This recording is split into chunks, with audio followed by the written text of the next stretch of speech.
Good morning, good morning, good morning. Welcome to the Transformation Center. If you could please tag, like, and share. Welcome to the first session of the Transformation Center. Please tag, like, and share so that everyone can be a part of this experience as we are transferring our minds.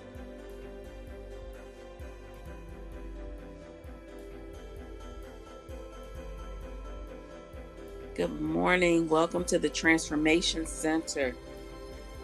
The Transformation Center is not just a place, it's a haven where personal evolution unfolds from self reflection to empowerment.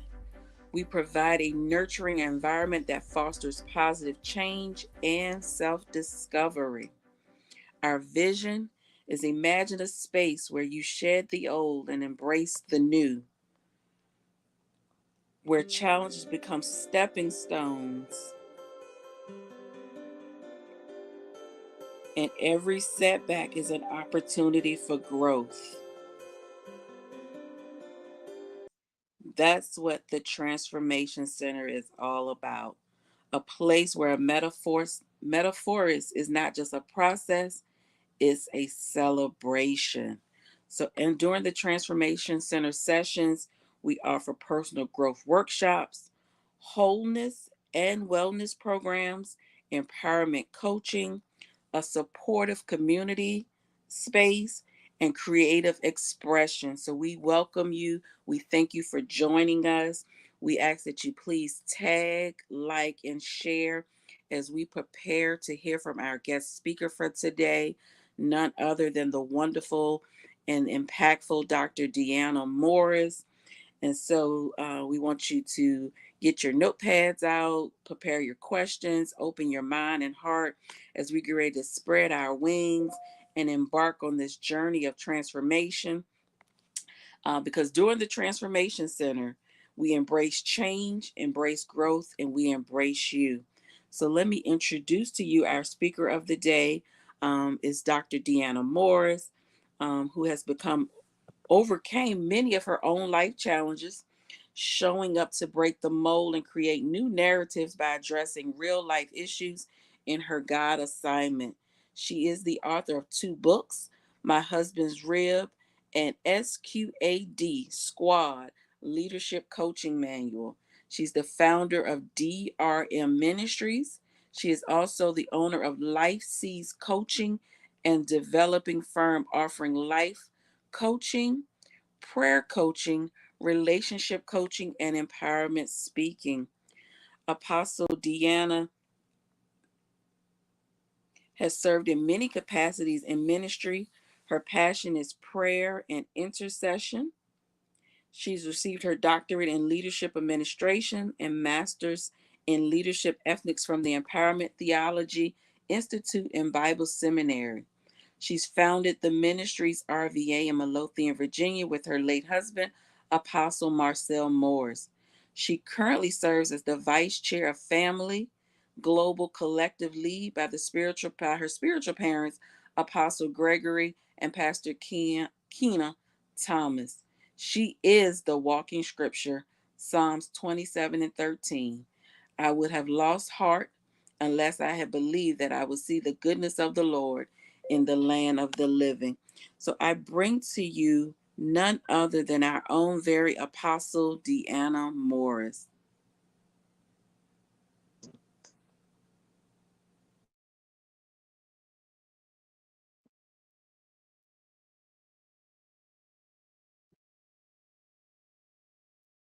Good morning, good morning, good morning, good morning, Transformation Center. I am absolutely excited to be here this morning. I'm so grateful for the opportunity to share with you all and be a part in collaboration with the Transformation Center, Pastor Patricia Winfield. And thank you, CT, for being such a gracious host on this morning. I am absolutely thrilled about what we're getting ready to dive into. I know that for many of you, this will be triggering, and that's a good thing. It's not a bad thing to be triggered because it brings forth healing. It helps us to understand where we are and where we're going. We are dealing with transforming our minds for the next two sessions. And I am excited because in order to transform our minds, we have to recognize our trauma. So we're going to have two sessions. The first session is going to talk about recognizing your trauma. That's this week. Next week, we are going to talk about building from your trauma. So we are going to dive in this morning. And if you have questions, please don't hesitate to drop your questions. We will monitor those questions and answer them as we go. You're welcome to drop it in the chat box that's available under Transformation Center, and we will address everything that we can touch because we want to heal and grow together. So let's dig in. So the thing that we're talking about over the next 2 weeks is trauma, dealing with and recognizing your trauma and building from your trauma. I've had the opportunity to work with various people from various forms of life, and I have learned that trauma is one of those things that stops us in our tracks. No matter what form of trauma it is, it will stop you in your tracks. You will not, you will do things that necessarily you don't even know why you're doing. You don't know sometimes the root cause of why you act the way you act, or what's the reason why you do the things that you do. So this morning we're going to dig in a little bit and talk about 5 subjects, 5 kinds of trauma that lead to other things in our life. Because a lot of times we don't even realize that we have trauma. So first thing I want to do is talk about what trauma is. Trauma is the individual trauma results from an event, a series of events, or a set of circumstances that is experienced in our lives, which is physical, emotional, harmful, or threatening to us, that causes us to have an adverse effect functioning in our physical and our emotional being. That means that something happened to us that causes us to struggle, to be stuck, to be confused, to be traumatized. That's, I know we're talking about trauma, but traumatized because of the event that happened. And there are 3 kinds of trauma. There's acute trauma, there is chronic trauma. Lord, I got it in my notes. There's acute, chronic, and progressive trauma. Listen to me. I want today to talk about 5 kinds of trauma. And I know you're going to say, what? I didn't know that was trauma, but it really is trauma. So the first one that we're going to talk about today is neglect and deprivation. Somebody says, what is that? What are you talking about? Neglect and deprivation, whether it is in the form of intentional or because of life circumstances, it does lead to trauma. So what is neglect? Neglect is the failure to care for someone properly. The failure to care for someone properly. Deprivation is the lack or denial of something that is considered a necessity. What does that look like in my everyday life? Neglect looks like a lack of food. It could be not having the attention that you needed as a child. It could be even as an adult, not having attention that you need as an adult from family and friends. Deprivation can be poverty. A lot of times people don't realize that dealing with poverty, that is a form of, it causes trauma. Somebody said, well, give me an example. Remember when we were young, some of us where the lights got turned off, or we didn't have enough food. It wasn't that our parents didn't want to take care of us. They didn't necessarily have everything that we needed to be healthy and to survive. And so they did the best that they could. But do you know that that is traumatizing? Imagine coming home from school and there's no lights. Imagine coming home from school and there's no food. You don't know what you're going to eat the next day. And you know what happens when we experience those kind of things?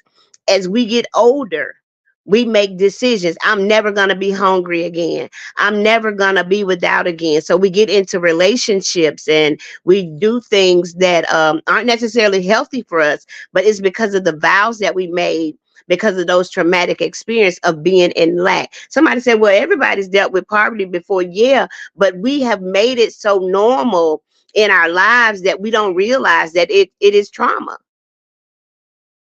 Have you ever met someone that you went to school with, or a family member that never had just the necessities, food, clothing, and all of those things? And when they come to visit and you have the extra, they always want to take, they always want to gather, they always want to hold on to, they don't want to throw anything away. If you really be honest, if you look at situations with people that deal with hoarding, it's because of the lack that they experience, and that is traumatic. And most of the time, people that deal with hoarding, if you dig to the core of it, it's because there was a lack, or there was a loss, there was something that was missing, which caused them to go over into that. So trauma shows up in many ways, but one thing that leads to trauma is neglect and deprivation. And we don't realize it because so many of us experience it in life, and we just think it's a normal part of life. Being in poverty, I saw my grandmother go through, I saw my aunt go through, I saw my uncle go through. So as we grow up, we may expect more, but because that's all that we've seen, we stay in a place of being stuck and dealing with lack. We may not be comfortable, we don't know how to move forward. So that is a place that trauma enters into our life, is through neglect and deprivation. Here's another one: life accidents and incidents. Somebody said, what does that look like? Life is lifing. So many things happen in our life on a daily basis that sometimes we just think is normal, but it is traumatizing. Life incidents is a sudden, unexpected accident or incident. A sudden, unexpected accident or incident. And we always associate that with a car accident. We always associate that with something happened, but it could be the loss of a job. It could be you lost your house. That's a life incident. You got evicted. It could be you got a demotion on your job. Those are traumatizing experiences. And a lot of times we just go through life and say, well, life is life. No, we have to stop and process these things that are happening to us so that we don't carry the trauma of it. What happens when you deal with life circumstances, you get used to bad things happening. And when you get used to bad things happening, you lose hope and you're not able to keep moving forward in the things in your life. So you go, well, that'll never work for me. That's a switch in your mindset that went off and said, bad things always happen. And it's because of the trauma of what you experienced. Imagine showing up at your job one day that you've been working at for 30 years and the doors are locked. And for church people, life is life. Imagine showing up at your church and the doors are locked. Imagine you got up this morning and you were driving and you thought everything was going to be well, and you come back and the house is burnt down. Those are life incidents and life accidents that happen that leave us in a traumatized state. And a lot of times we don't deal with it. We just get up and keep moving. I got to get up and survive. We got to find where we're going to live. But when did you stop to process the trauma of losing your job? When did you stop to process the trauma of losing your home? When did you stop to process the trauma of a car accident? I remember some years ago, my mom and I had went out of town and we had a really bad car accident. And in coming home, I thought I was fine. I didn't drive because I was still kind of recovering from the accident. And I absolutely thought that I was fine until I got behind the wheel. When I got behind the wheel and started driving, every time I saw a car light, I freaked out because I had not processed the trauma. All I did was allow my natural body to heal, but my mind hadn't healed from the fact that we had a car accident. So every time a car horn blew or I saw car lights, I was just petrified. And that is trauma. We oftentimes allow our physical body to heal where we get up and we keep going, but we don't allow our mind to heal. And that's where the trauma just kind of sits and begins to cycle and creates other problems. Because you do know when you deal with trauma, it shows up in your body. It shows up in your body in the form of headaches, nightmares, confusing thoughts, protruding thoughts. It shows, well, I said protruding, intruding thoughts. All of these things are forms of and symptoms of trauma.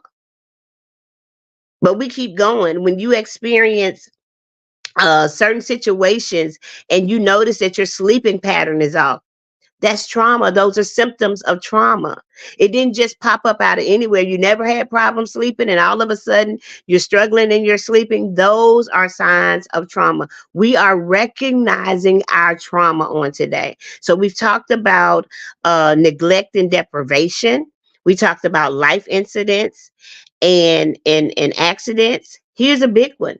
Medical injury and illness will change your whole life. I can talk about this for hours. It is a situation that happens because of symptoms or signs or abnormal test results, or it could be a diagnosis of a medical situation. It could be something that happened, you a leg was amputated, or and somebody saying you are being extreme, but these are real life circumstances that happen. You could be diagnosed with cancer. Do you know that people have bad traumatic incidents when they're diagnosed with high blood pressure and diabetes because it was something that ran in their family, and they saw loved ones pass away or loved ones have to go through treatments for these things, and when they get diagnosed, it's like a the end of the world. I can speak on that personally. Listen, medical illness and medical injury creates trauma. We're not talking about the physical aspect of what you go through because of it. We're talking about the effect that it has on your mind. With me, I've dealt with a lot of infirmity and medical situations, and the doctors can tell me all day long I'm fine. But until my mind realizes that I am okay, I'm not okay. When you deal with medical injuries and medical illness and recognizing your trauma, you have to be honest with yourself and say things like, right now, I am afraid. When you get up and you just, I'm fine. I was famous for, I'm fine. It's just another part of my life. I'm fine. I'm going to get up from this. And those were the words that were coming out of my mouth. But my mind had not come in agreement with those words at all because I was very afraid. And when I was really okay, I was afraid to drive because I was scared that I was going to get sick while I was driving, or I was afraid to be left alone in the house. Let me tell you something. When you dealt with sickness and you had people around taking care of you the whole time or right there with you, when they leave and you're alone, you struggle being alone because you want to make sure somebody's there in case something happens. That is a traumatic experience. I remember the first time after I had open heart surgery when I was left alone in the house for just 15 minutes, y'all. I'm sorry, this is real life. I'm not an expert on this stuff, but I'm sharing life experiences and even the educational knowledge that I've received regarding trauma and all of these things. I remember I was left in the house for just 15 minutes, just 15 minutes. And I had to get up. I wanted to go to the bathroom. And I had done this by myself with people in the house so many times.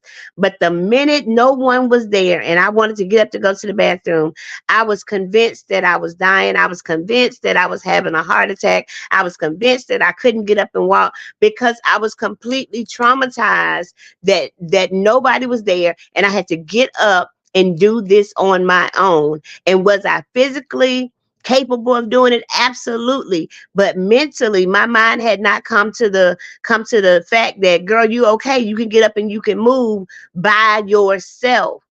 Medical incidents and circumstances really create trauma in your mind because it holds you in a place of fear. Trauma opens the door to fear. Two things happen: fight or flight. When you're dealing with trauma, you're going to fight or you're going to run. You're going to fight or flight. And fight looks like you're going to fight to make sure that you're never put in this experience, in this place again of harm, of circumstance, of problem. And flight looks like you're going to run away from everything that comes near you, which is fear. And we have to be able to find a healthy balance when it comes to dealing and recognizing our trauma. We first thing that we have to do is really recognize that something happened. And a lot of times we don't want to face it. We don't want to talk about it. We don't want to feel the emotions that's attached to it. But you cannot move forward until you feel the emotion. I'm not telling you that you have to stay there, but you have to address how you really feel about what has happened to you, what has occurred in your life. So let's talk about this next one. It's a really big one. It is very triggering to a lot of people, but we have to deal with it because it is one of the biggest places that trauma resides: domestic, physical, and sexual abuse. Yep, I'm talking about it today. Domestic, physical, and sexual abuse. It is a violation of abuse occurred in domestic situations, such as a marriage or a relationship. It is a physical assault, sexual contact, or even innuendos of sexual behavior. Sometimes we don't even realize that that's sexual abuse when someone is talking to you inappropriately and it makes you feel a certain way. And here's the thing about that. A lot of times we think that sexual abuse has to be physical. It does not have to be physical. It does not have to be physical. It can be a conversation. It could be the way that someone looks at you intentionally to make you feel violated and all of those things. And I'm not talking about just the blinking of the eye. I'm talking about we know when someone is violating us in an inappropriate way. And even the physical abuse, somebody hitting you, somebody doing inappropriate things to you, that is traumatizing. And a lot of times for us, it started in our childhood. Can we have real conversation today? It started in our childhood and we didn't address it, or our families didn't address it appropriately. So it led us over the course of years to be withdrawn. It led us to reject love, to reject the touch of a person. It led us to be afraid of people, paranoid when it comes to people because we don't know how they're going to handle us. That is trauma. That is prolonged chronic trauma. Remember, I told you there are three kinds of trauma. There's acute trauma, chronic trauma, and complex trauma. Acute trauma is when something happens suddenly and it just throws you into trauma. Complex trauma is the occurrence of trauma, of something happen, an incident happened over a prolonged period of time, and usually that's what domestic and sexual and physical abuse look. It's a prolonged period of time. If it was something that happened one time, it might be acute. But when it comes down to complex trauma, it is something that this happened and then something else happened on top of it and something else happened on top of it. And a lot of times, a lot of us deal with, we start off by, it might be an acute incident. Like, for example, a life incident can be acute trauma, but poverty could be chronic. So chronic trauma. So we're looking at poverty and then physical abuse, and then throw in a medical incident that becomes complex trauma. So you have lots of things going on at one time, and we haven't dealt with any of it, which leads us to having all of these other symptoms and circumstances psychologically and physically showing up in our minds and in our bodies because we have not recognized this was traumatic for me. I haven't told anybody. A lot of times when it comes down to physical and sexual abuse, domestic violence, we don't tell anybody So the trauma is on the inside of us, and it's manifesting in our bodies with headaches, and it's manifesting in our bodies with stomach issues. If you deal with a lot of stomach issues and digestive problems, it's probably because there's some unresolved things going on. If you deal with a lot of nightmares and you don't know where they come from, go back and talk to somebody. Y'all know I'm big on talk to somebody. Get you some help. It'll go see it. I believe in therapy. I believe in prayer, but I also believe that we have people that are specialized in certain areas that can help us move forward in our life, and we not be stuck because of the things that have occurred in our lives that cause us to stand still. What I say, fight or flight. You're gonna either fight or you gonna flight. And this is the funny thing about fight or flight. When you deal with trauma, you struggle so much with protecting yourself in that area of fight that you want to protect yourself. You don't trust anybody. So you block relationships or you sabotage relationships because you don't trust, because you have not recognized and dealt with your trauma. If you had mommy issues, you'd have problems with women in authority. If you had daddy issues, you either have problems with men in authority, or you are very subject to just accept men and accept the way that they treat you. And that is an area of fight or flight.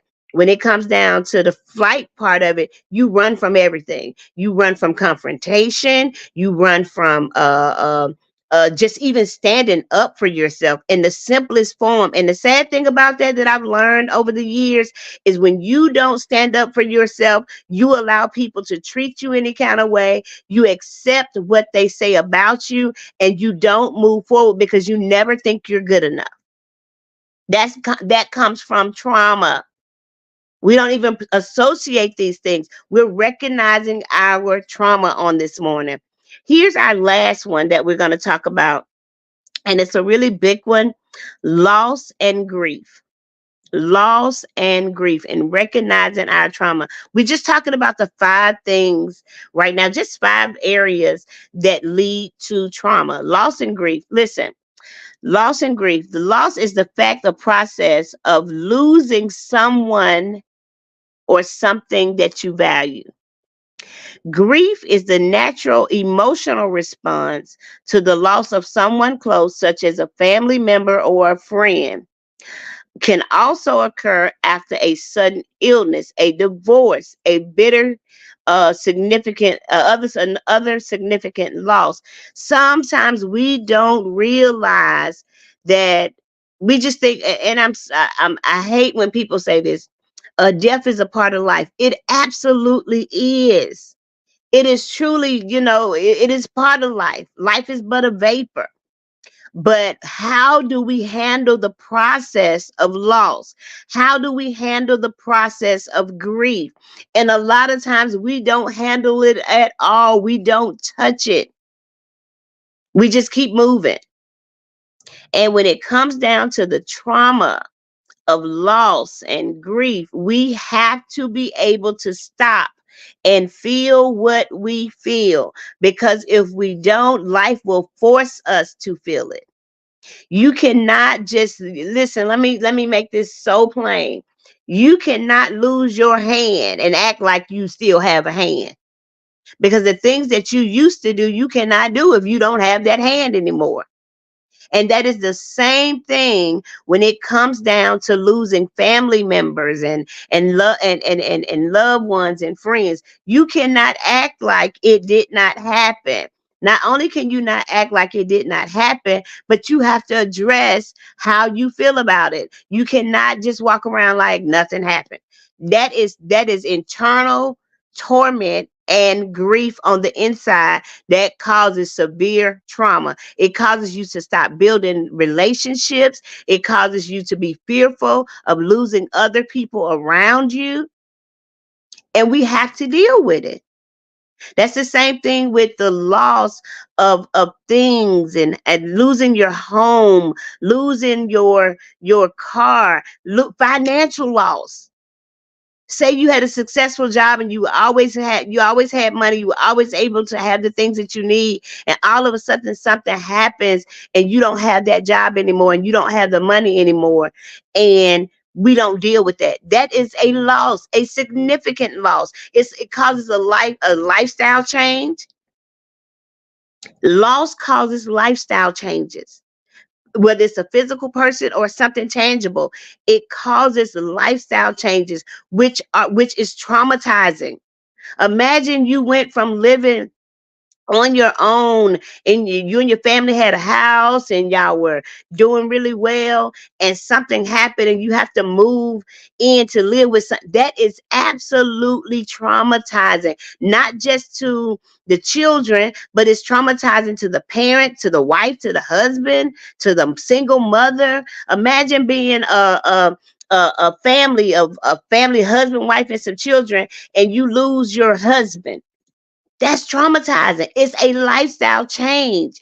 We have to recognize trauma for what it is and not just think this is just part of life. My auntie went through it. My grandmother went through it. But you are not the same person as your auntie or your grandmother. You're not the same person as your uncle or your dad. You have to process your feelings, your emotions, your trauma the way that it works for you. Just because somebody said, well, when I lost, I just went back to work. That may not be your story.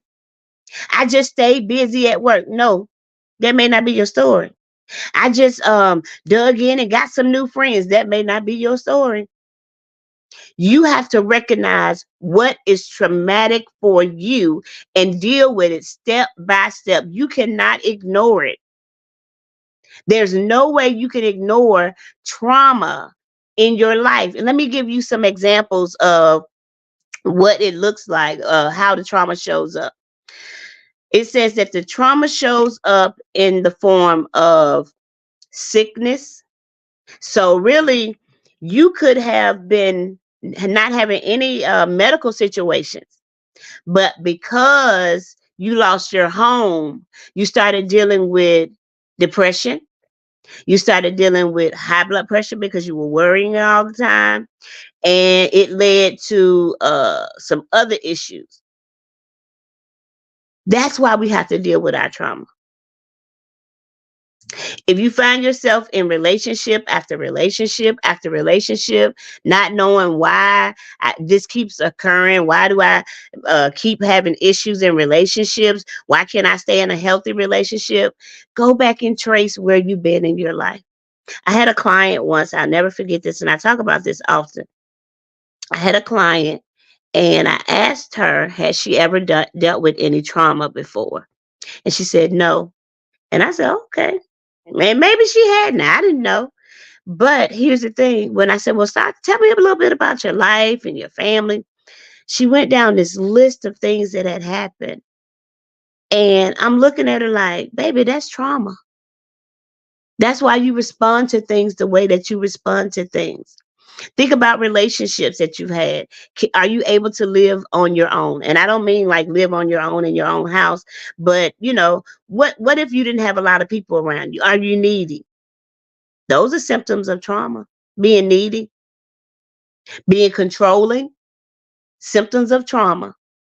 You have to control your environment so that nothing bad happens to you, so that you don't struggle in certain areas of your life. That's trauma. You're not going to be able to control every aspect of your life. And if you try, you're going to drive yourself crazy. And that's why you see people deal with irritability because of traumatic experiences in their life. So let me go over these 5 that we talked about already. So the first one was neglect and deprivation. The second one was life accidents and incidents, medical injury and illness, domestic, physical, and sexual abuse, loss, and grief. Those are the 5 most common triggers of trauma. Can anybody identify? Does it make sense? If you went back over your life and started dealing with some of those things that have popped up in your life over the last few years, and wondering, where did this come from? Where did that come from? having episodes of nightmares, having these memories pop up from when you were a child. What have you not processed properly to be able to move forward? And listen, let me tell you something about trauma. I want to share this story with y'all before I go into, because I'm going to give you a homework assignment for next week. So when I was 12 years old, I was diagnosed with cancer and well, diagnosed with leukemia. But I had been sick for about a year before that, and they didn't know what was wrong with me. So they were treating me for all kinds of stuff, and I was always at the hospital, always at the doctor. But by the time they started treating me for the leukemia, the first round of chemo, I didn't really see any major effects. But maybe a month in the hospital that day, I was 12 years old. I was laying on the hospital bed and I was laying on the pillow. Well, when I rose off the pillow, there was a lot of my hair on the pillow. And I was just like, oh my God. And so when I ran my hand through my hair, the hair was coming out in my hand. And I literally had a whole fit. 12 years old, y'all. Had a entire fit. Called my mom on the phone. I'm not leaving this hospital. You got to bring me a wig. And I didn't say bring me a hat. I didn't say bring me a scarf. I had saw the little kids that had cancer that wore those scarves and wore those hats. I didn't want to be that person. And I said, bring me a wig. And it got to look like what my hair looked like. So I remember she brought me this wig. I put the wig on. I was satisfied. I was 12 years old and I put the wig on. Do you know that I was 42 years old when I stopped wearing wigs? 30 something years. 30 years of wearing a wig because of the trauma of losing my hair to cancer, but not being strong enough to say over the course of years, the hair doesn't make me. 30 years. And when I say 30 years of wearing wigs, this affected everybody in my life. So if I was 12 years old, my brothers were younger than me. So when their friends came over and knocked on the door, they couldn't come in until they made sure their sister had her wig on. They couldn't talk about their sister if they saw her without their wig on. This is what trauma does. It affects everybody around you. And then I got married. And when I got ready to get married, I would say, okay, how do you feel about this? And when in one of my marriage, my first marriage, I thought it was okay, but it wasn't okay. So that traumatized me for the next relationship. 30 years it took me to take a wig off because of one situation. It affected every area of my life. Come on, this is a laughing moment, but if I was in church and I wanted to praise God, I was worried as my wig was gonna fall off.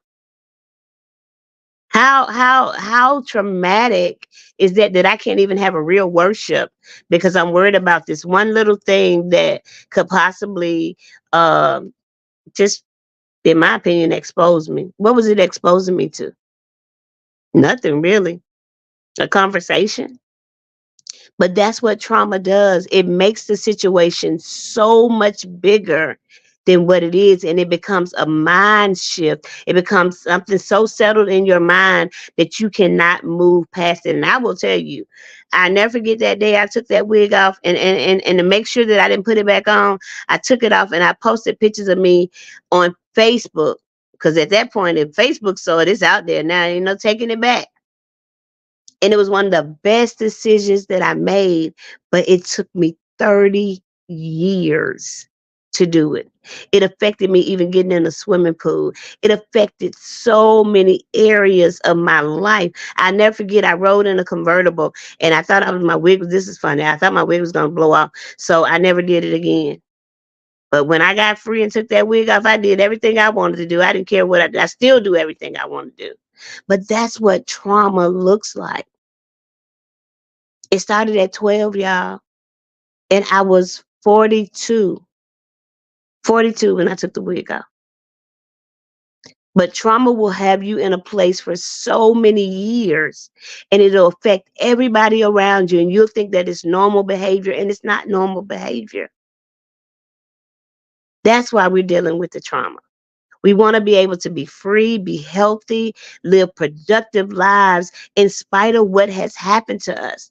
And next week, we're going to talk about how to build from trauma, because all of these things that I listed, we're going to match them with how we build outside of that. How do I overcome the fact of part of deprivation and neglect? How do I overcome the situation of medical illness and medical injury? How do I overcome physical abuse? How do I deal with it and not be traumatized? How do I build from this trauma? We're going to talk about it next week. But in the meantime, I do have some homework for you. So I have two little assignments that I want you to do.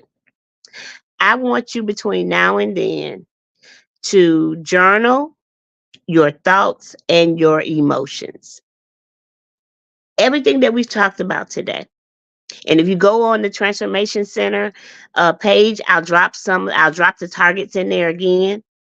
Journal your thoughts and your emotions about your experiences in these areas. If you've experienced anything in these areas, because they may not all affect you, but one of them might. And I want you to journal your thoughts and your emotions about how you feel about what happened to you, how you felt in that moment, how you feel about it now. Have I overcome it? Am I getting there? What can I do differently? Then the other assignment that I want you to do, and I really want you to do this. I don't have to see it, but I want you to do it for you. I want you to write yourself a survivor letter. Write a letter to yourself about everything you've been through and how you feel about surviving it. Because listen, you may say, I haven't survived it. Yes, you did. You're still alive. You're still living.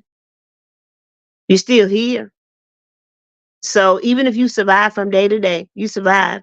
Write yourself a letter about how you feel, about what you survived and the trauma that you survived.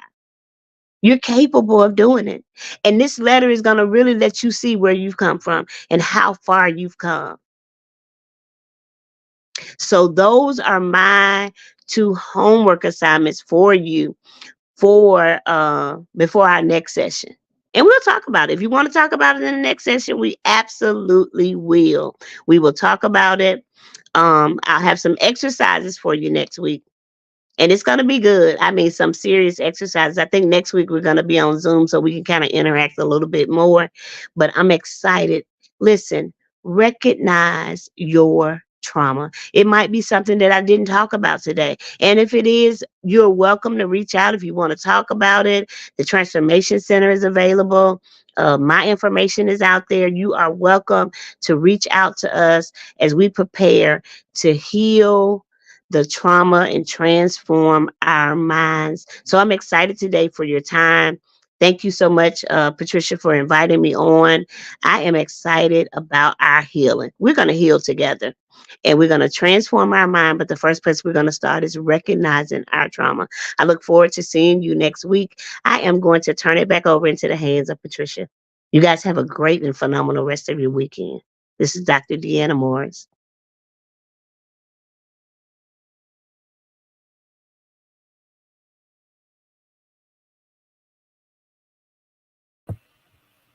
Good morning, good morning, good morning, everyone. Sorry, just got a little cold here. So listen, I don't know about you. I know that there are some of you that have questions. I've been watching and I've been following and seeing. So even though she's backstage right now, this is your opportunity to talk about the trauma, to talk about the trauma that you recognize this morning. I know I saw some folks that had to deal with the emotions. This is a safe place. I know it's on a Facebook Live, but let me tell you, it's a safe place because we're covered by the blood. It's a safe place because the speaker is covered. The speaker is anointed. There's intercessors right in the background. And we're here to help you recover from your trauma. So if you got questions, you have a trigger, and you want to talk to someone, if you don't want to talk to someone here, if you don't want to ask your questions here, listen, the Transformation Center has a private group Messenger group, and you can go in and put your questions there. You can reach out to Dr. Morris or myself. We're here. Our goal is to help you transform. We want you to have visible, sustainable change in 2024, starting with our mind, starting with our past, starting getting past the life challenges that we constantly have. This is your opportunity to say, I'm ready to be changed. I'm not going further. Today is January the 20th. 20 days within the first of the year. And I declare that I am not going to be the same in 2024. I declare that my mind and the trauma of my experiences will not continue to keep me in bondage and bound, because I won't face them. Today, I make a declaration that I will be changed. And listen, I know that Dr. Morris gave an awesome presentation. Sow into this mighty woman of God. Sow into what you see, what you experience into her life, and what God is getting ready to do for the next session. Again, any questions? I know that there are some questions, some concerns, anything you want to talk about. Maybe she didn't go over a topic or say something about a trauma that you want to talk about. This is an opportunity that you can ask that question. And I don't know about anybody else, but when she said write a survivor letter to yourself, ooh, Apostle Johnson, that began to resonate in my own heart. How I survived the trauma.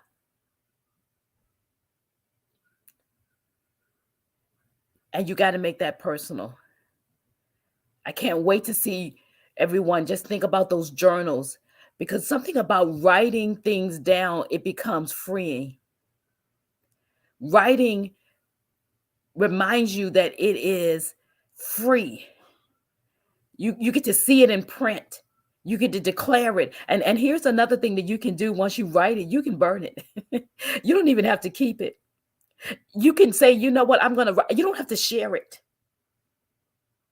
I'm going to bring Apostle Deanna back up. I just want to make sure, as I'm saying some of these things, that we are in agreement with this. Listen, just like Apostle Johnson just said, it is a form of release. Whenever you write something down, you get rid of it. You have to make sure that you don't hold on to those things that you said you release out of your mouth. And sometimes we say it out of our mouth, but it's still in our heart. And so that's how we keep reliving the traumas. And so absolutely. Write it down. Even if you need to destroy it, there are people I know that are afraid to write things down because they are afraid somebody is going to read it. Not anymore. I'm declaring today that you will be free from the trauma of addiction. Yes. The trauma of past pains, not even just the trauma of other people, but the trauma that you've inflicted upon yourself. Do you realize that sometimes we have self-inflicted trauma because we won't deal with issues, we won't deal with things that come up? That's absolutely true. Absolutely true. Not only that, one of the common mistakes that we make, and I think we do this because of shame, we won't even look in the mirror and face ourselves.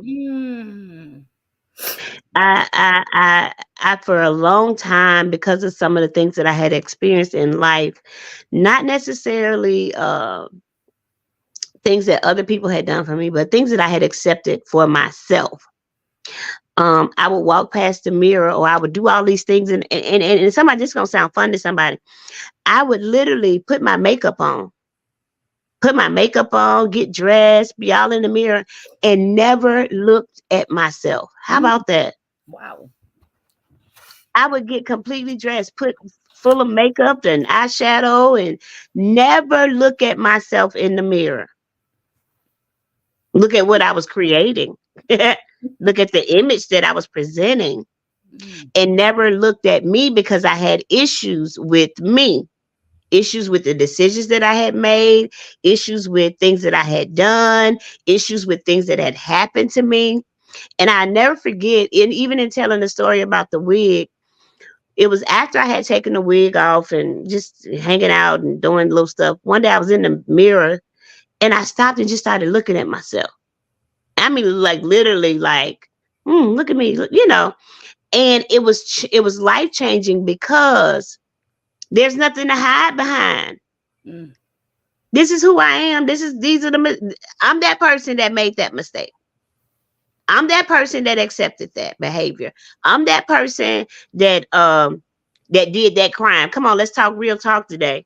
I'm the Yeah. one that did the crime. And I ain't talking about oh, I stole a piece of candy. You know, we done did some stuff. And with our holy self, won't even identify that we did that. And then you kind of be scared that it's gonna come up later on when your old friends show up and say, you remember when we I don't remember that. But we won't even face that stuff. And it's real. We did it. Yes, it's And absolutely. that is traumatizing.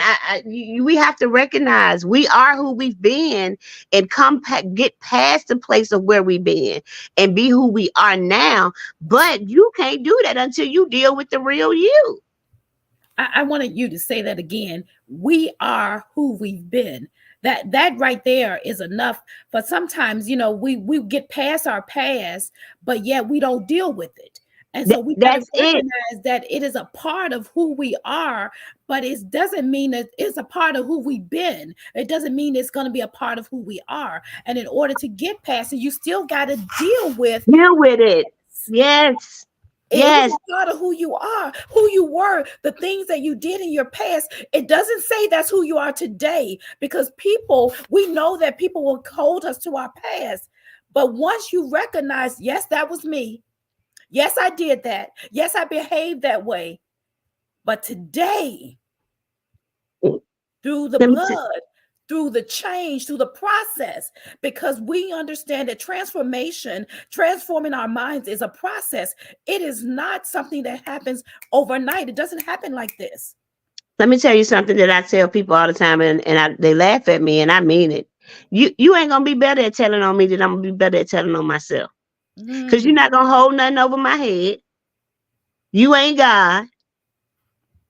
And he know I done talked to him about it. You're not gonna hold me in bondage over something that you heard. If I did it, I did it. And I'll tell people quick, God forgave me. I repented to God, he forgave me. And if you holding on to it, you gonna miss God while you trying to judge me.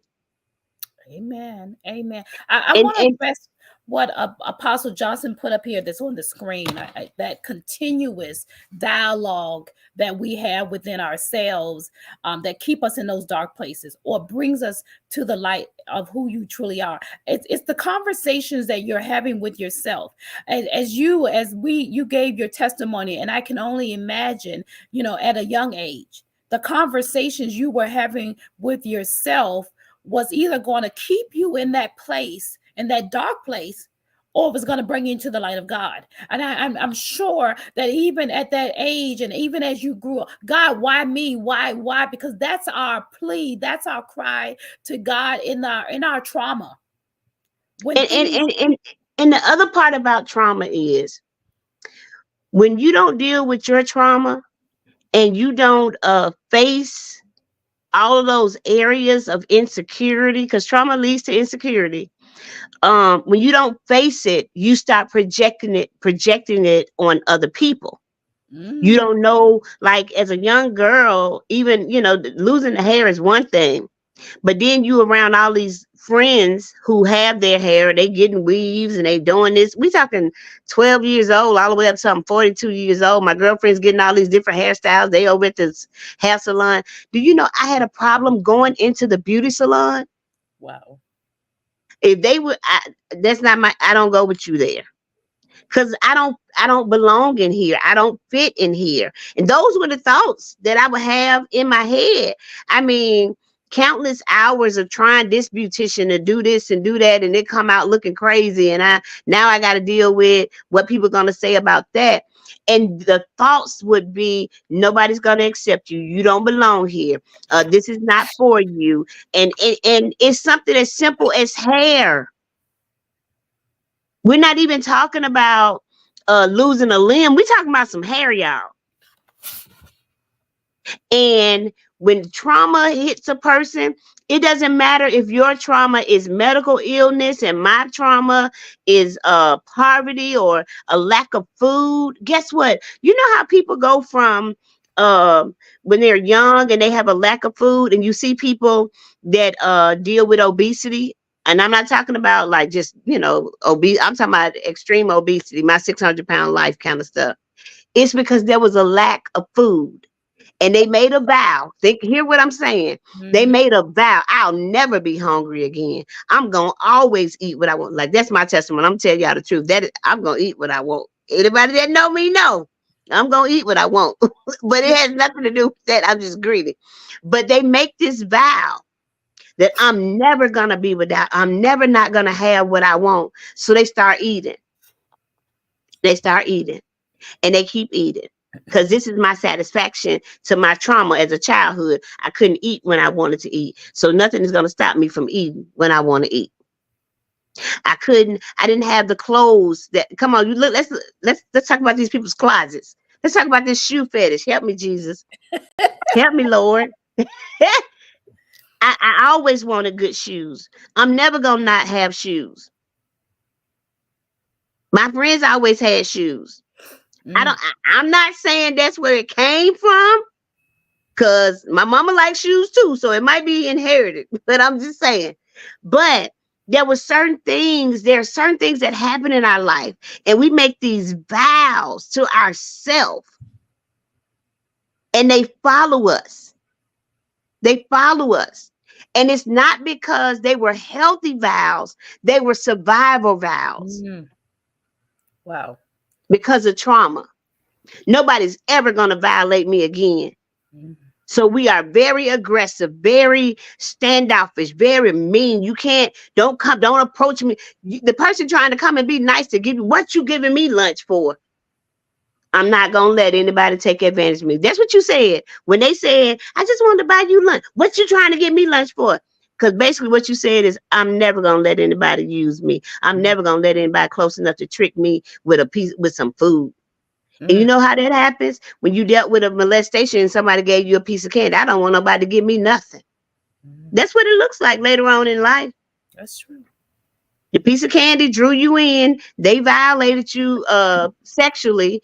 And now as an adult, when somebody tries to give you something, you think your mind goes back to that trauma. They gave me something, so they're going to take something. Mm.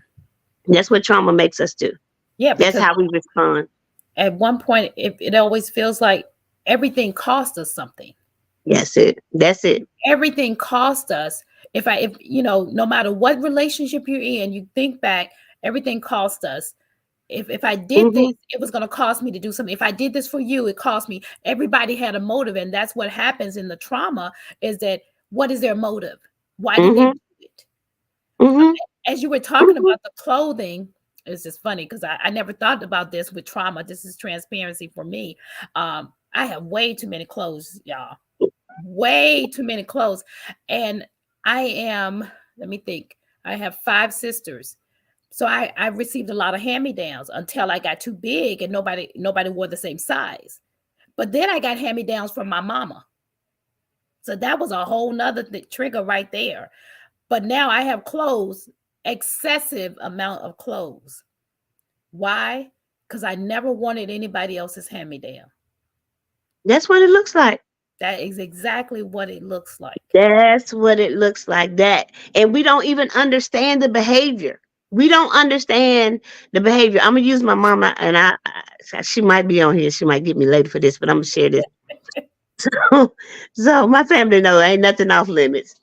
So my mom grew up in a small town in Mississippi. Very, very, very small town. In the area that we grew up, because I even lived there too as a child, and the area that we grew up in is a very poverty-stricken area. And so, but my mom didn't live in the town. She lived like on the outskirts of the town. And they grew up very poor. And my mom was a seamstress from the time she was 9 years old. She's always made clothes and all of that. All of our clothes, friends' clothes, prom dresses, wedding dresses, everything. So when my mom, over the years, we left that state and moved to Georgia. And my parents established a life for us, and we had a very good life. And we had regular life struggles, but we had a good life. And my mom had a good job. My dad had a good job. So a few years ago, my mom just, over the years, we kind of got used to my mom buying stuff. She just bought stuff, just always had stuff. If our friends had an apartment, my mama could furnish their whole apartment because she always had stuff. So a few years ago, we were doing something, and my younger brother and I were talking to her, and she said, we were talking about something. She said, I want that, or I'm going to get that. And she was like, I always wanted one of those.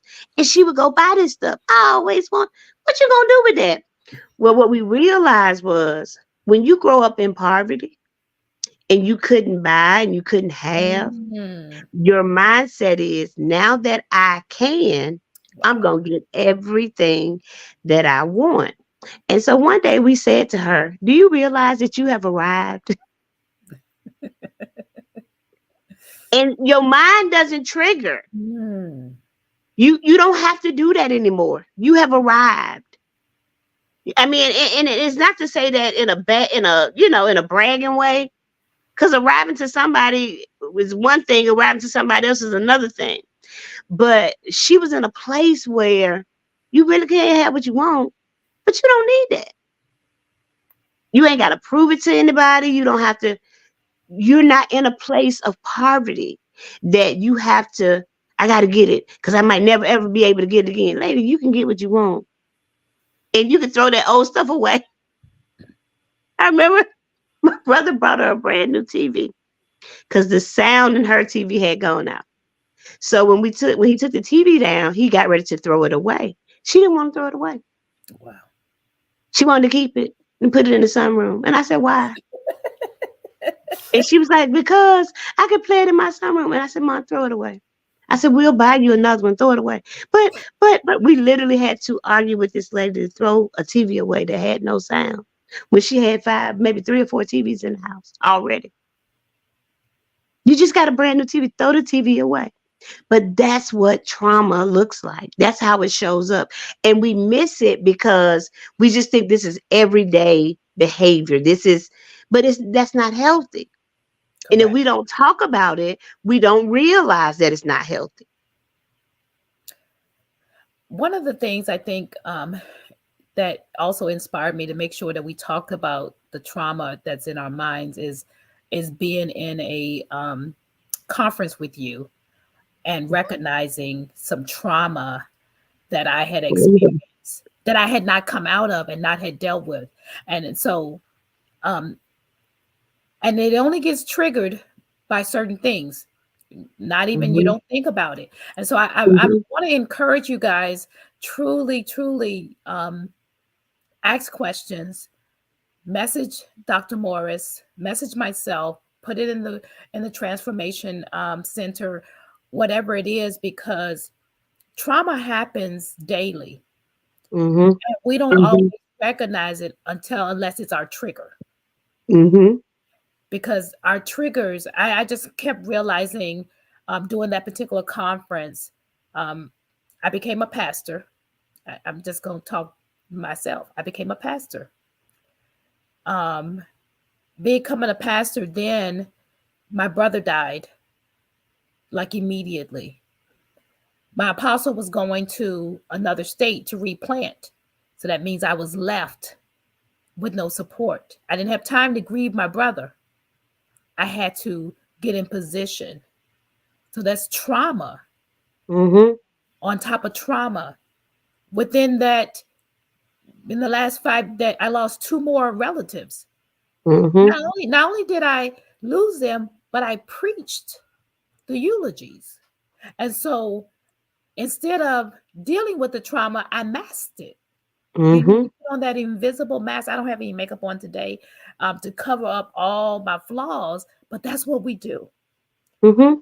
And I want everybody to get free. I want you to be able to have visible, sustainable change in dealing with whatever that transforms your life to be.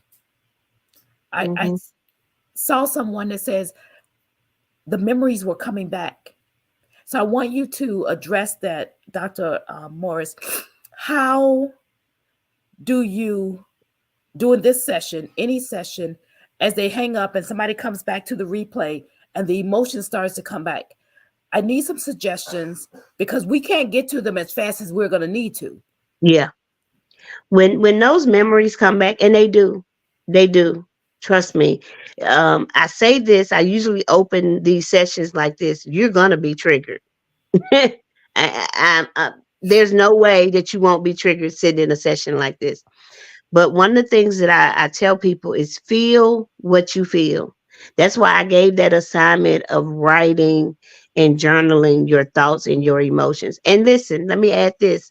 Sometimes you can't even write it down and journal it. Sometimes you literally have to draw a picture. And somebody say, I don't even draw. You draw shapes, you draw objects, you draw whatever comes to your mind. When the memories come back up, I don't want you to get stuck in the memory. I want you to deal with what you feel in that moment and forgive. And if you can't do it by yourself, reach out to somebody you can trust, not just anybody. You Right. don't want somebody to come in agreement with your pain. Yeah, they should have did you like that. No, they shouldn't have, but we got to get up from here. So when the memories come back up, the first thing I want you to do is deal with what you feel in that moment and what happened. And if you have to write it down, draw it, whatever, record it. Sometimes let me give you a trick. This is something that I used to do. Go in a room in the dark, put your phone on record or whatever, and start talking out loud. Hmm.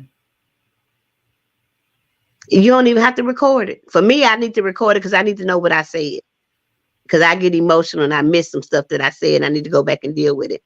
But for other people, go make sure nobody's around. Go in the room in the dark and just start talking out loud about everything you feel. Get in the shower. While you're in the shower, That's my place. get in the shower, say it out loud, say it under your breath. If you feel like crying, cry with the water on your face. You don't know whether it's tears or the water from the shower. Just let it out. Let it go down the drain. And then here's a big one. If you know it's bigger than you, seek some help. Reach out. There's nothing wrong with going to therapy. I go to therapy. I was listening to Pastor Patricia when she was talking about the loss. Whew. Some of y'all know my story of grief, and I'm doing this series on grief. I had such significant loss over a 7-year period that I still wonder, how am I in my right mind with all of this? But I'm telling you, get some help. It's okay. Even and Pastor Patricia will tell you this. If you come to me and I'm trying to help you and it's beyond my scope, what I tell you, I can refer you to somebody that can really help you because this is beyond what I'm capable of doing. I'm big on that. So even if you're triggered and the memories come up, don't ignore them. Please don't ignore them. Don't swallow it back down. You know how we go, then take it back. I ain't taking nothing back. It came up, it's got to go. It can't dwell in my heart. It can't dwell in my mind. And the peace that you feel when you release this stuff, you sleep better. The tension in your body is gone. All of that kind of stuff. Because it shows up in every capacity. So please, if the memories come up, allow them to come up. Address them. Don't act like they didn't come up. Cry. Can I tell you that? Man, have one of them good old cries when everything coming out. Let it come out. That's purging. Let it come up and come out. Man, you feel so much better. Mm-hmm. Listen, take it from me. I have moments. I cry at night. I cry. People ask me, do you ever cry? All the time. You just don't see it. Right. But yeah, just deal with that. Don't act like you didn't feel it. Don't act like that didn't touch you. And you're like, oh, that's what's up. But because let me tell you the first thing we do. Man, such and such needed to hear this. No, you needed to hear it. That's reflecting. Yep. We have a tendency to reflect our trauma to other people, other situations, so that we don't have to deal with it. And so that's very true. It makes it easier, but it doesn't change the trauma. It doesn't change the impact. We still have the situation that has happened in our lives, but we just haven't dealt with it. We just reflected on somebody That's else. right. And then we often get angry with them because they don't deal with them, but you won't deal with you. That's good. We get angry when people don't deal with the stuff that is going on in them. But when you look in the mirror, really that same thing is you.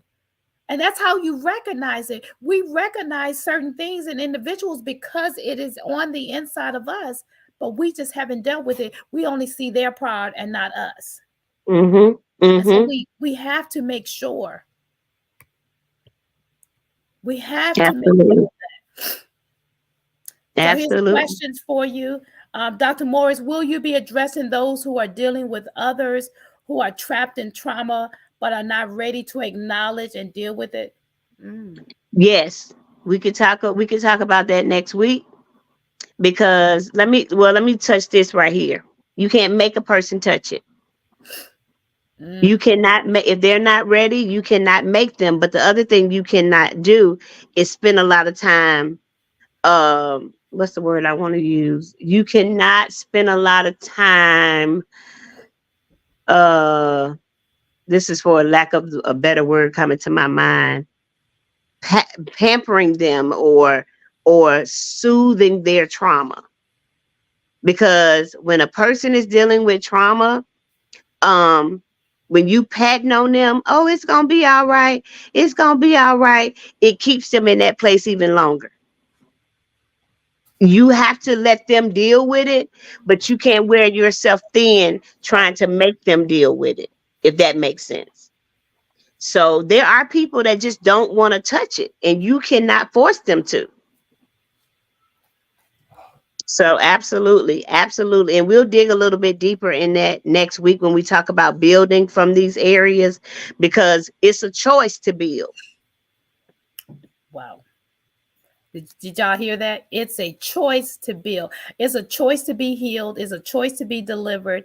It's a choice to recover. It's a choice to recognize our trauma. I know some people, I know some seniors that are in their 70s and 80s, and they have had some situations to happen in their younger life or throughout life, and they've been told the truth of the situation. Hear me when I say told the truth of the situation, but still will not face it. And you can still see the residue and the behavior that is related to the original trauma, which means they will stay at the original trauma, but they will not deal with the truth of it. They'll bypass what they know to be true to go back to the original incident. That's deep bedded trauma right there. That's really deep bedded trauma. So, Dr. Morris, before we close out today, I didn't see any additional questions that anyone had. I wanted to make sure that we answered all of you all's questions. But I want to thank each and every one of you. I want to thank those who sold into Dr. Morris. I want to thank you for taking the time out, for sharing. Listen, share with someone. Go to the Transformation Center and make sure that you join us so you can see what's going on. This month, Dr. Morris is talking about transforming your mind. Next month, we're talking about transforming your words, because words have power. So we will have guest speakers for those sessions as well. But I'm excited about what God is doing in the Transformation Center.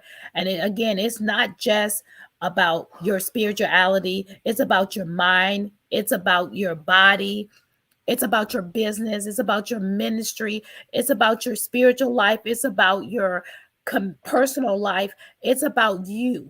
Transformation is Mhm. a metamorphosis for you to take active participation. This is not for people to come up here and share information and you all just put it on a shelf. This is for you to actively participate in the change that you want. Because in order Mhm. to have sustainable change, you're going to have to actively participate. That's right. Again, I That's just right. thank Dr. Morris. I want to thank each and every one of you for coming on. Thank you for sharing. Thank you. Next week, next Saturday at 10 a.m., we will be back here. We will be Zoom. So listen, go to the Transformation Center. That's where the Zoom link will be posted. Of course, it will be posted on some other pages. Make sure that you all look out for the Zoom. It also will be pushed to Facebook, but Zoom, if you want to be there up close and personal and really ask those questions, get that homework done. Make sure that you do the homework for yourself. It's not about her. It's not about me. It's about for us doing this personal. Everything that is happening is personal so that we can get to the place, not just where we desire to be, but I believe the place where God desires for us to be. And in order to do that, we're going to have to do some work. Mhm. Have to do some Mhm. work. So journal your first assignment. Let me go ahead and put that up there. That was journal your thoughts and your emotions. Mhm. And then you had to write that survival letter to yourself. Mhm. That Mhm. definitely is for you personally. But I want to thank you guys again. I really appreciate each and every one of you for joining us today. I thank you for just being here. Dr. Morris, I thank you for the Yes. time because I know that you are away. I know that you're at home with the family. And so for her to take the time out to spend time with us and share with us, that means that this was important to her. This wasn't just something that I just thought of and wanted to do. This was something that she felt that needed to be done and needed to be said. So I just want to thank you guys. I thank you for all that you for coming. And again, have a wonderful Saturday. It is 11:20 on Saturday, and I cannot do nothing else. But I'm going to have Dr. Morris do a plug for her church, and I'll do a plug for New Life. Amen. Listen, I'm excited about what God is doing in the lives of His people. I welcome you guys to visit us at the ministries at 3657 Speaks Drive in Midlothian, Virginia. Pastor Serenity Price is the pastor. I am Apostle Deanna Morris, the overseer of the ministries. We are attending to the needs of people, and we believe what we pray. So if you don't have a place of fellowship or looking just for a word from the Lord, you can meet us there on Sunday morning at 11 a.m. Again, that's the ministries at 3657 Speaks Drive, Midlothian, Virginia. We would love to have you. God bless you. Amen. Amen. And of course, listen, um, New Life Ministries of Petersburg, where the pastor is Pastor Tracy Manley, my friend, overseer, part of New Life International Fellowship. Listen, if you're not in that place, you don't have another church home, a place to go, meet them there at 2568 Stedman Drive, where everybody has a place. We are your kingdom connection in the earth realm. Join us. I'm not saying that I'm going to be there. I am still battling this cold. Thank you, Don, for feel better. And I don't want to give this germ to anybody. But listen, they will be in the house. They're looking forward to you coming everywhere between the ministries, between New Life of Petersburg, New Life International, Moorhaven, wherever you are. Go and see and have a time with God tomorrow. As you're enjoying your family today, we want to thank you again for coming to the Transformation Center. We want to thank you for the opportunity to pour and to hear from God and this great woman of God, that God is giving great insight in dealing with trauma and addressing the issues that we don't want to deal with That's the issue that we will have with the Transformation Center. We'll talk about the difficult conversations, the things that nobody wants to talk about, the things that we need to talk about so that we can be healed. So the Transformation Center is to transform you into through a metamorphosis that you will not know who you are. You know, the caterpillar went in, he didn't recognize himself when he came out as the butterfly because he went through a transformation.